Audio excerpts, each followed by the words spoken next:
geeks, welcome back to the Geeksider Show. My name is Josh. I'm Anna. And in this video we're reviewing the series finale of Orphan Black called To Right the Wrongs of Many.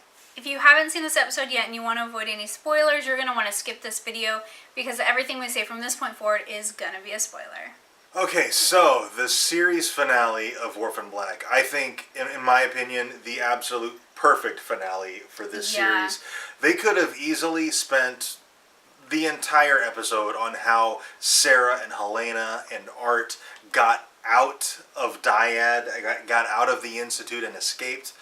But they wrapped that up in about 20 minutes, and the entire rest of the episode was like this prolonged epilogue, which was the perfect way to do it. Yes, it might not work for every show, but it was perfect for Orphan Black. Yeah. It was nice to see, because they had so much emotional baggage that would have been left hanging, and it was nice to get some closure on a lot of those stories. Yeah, and there were so many powerful moments in this. Like, I love that they brought Mrs. S into this episode via flashbacks. Yes. I don't think I don't think it would have sat well with me if she wasn't in this episode. Yeah. And so bringing her in via flashbacks, and then when they had like the flashback flash to the present when Helena was giving birth, the birthing versus scene. when oh my gosh. Sarah was giving birth. That was the most powerful scene in the entire episode for me. Like, I started bawling during that scene because,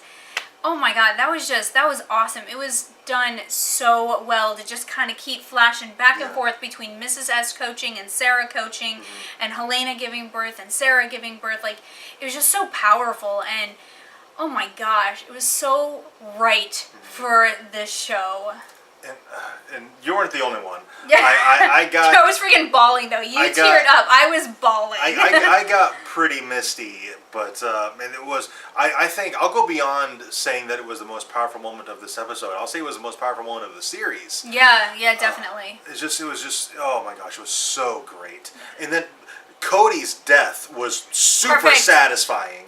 Yes. I was like, Helena has to kill Cody. After everything Cody's done.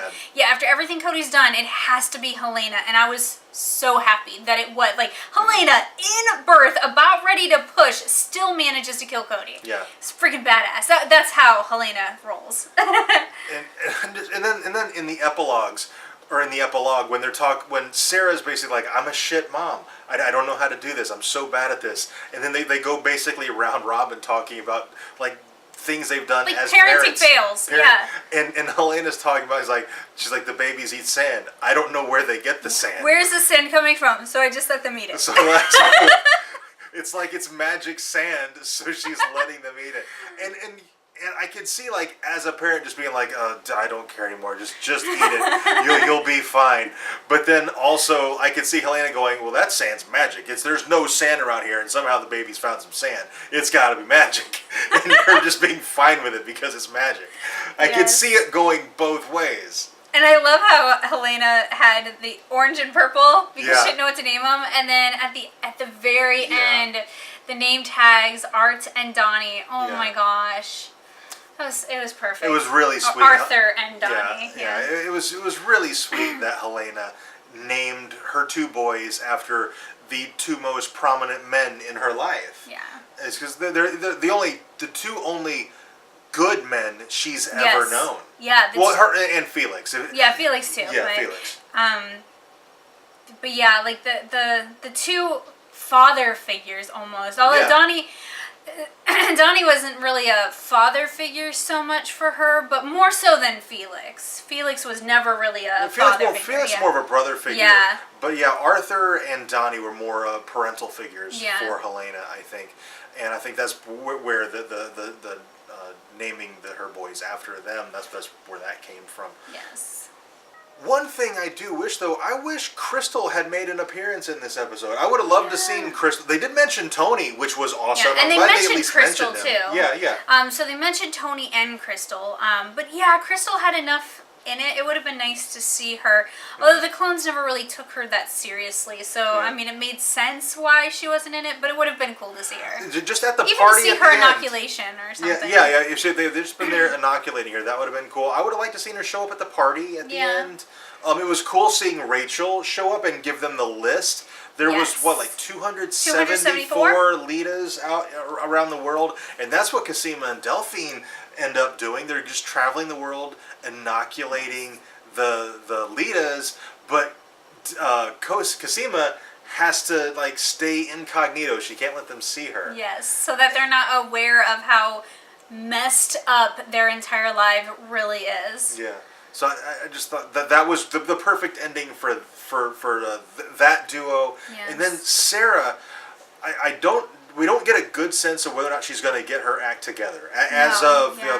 where this epilogue picks up, she's totally failing as a parent, and she gets this pep talk from her sestras, but we don't really know if she's going to get her act together. Although it does seem like they're going on a vacation. They're going to the They're going to the beach. The beach or the lake or something. It does seem like they're no longer going to sell the house. It did seem like that it was more like they were staying there, that wasn't something they were doing anymore.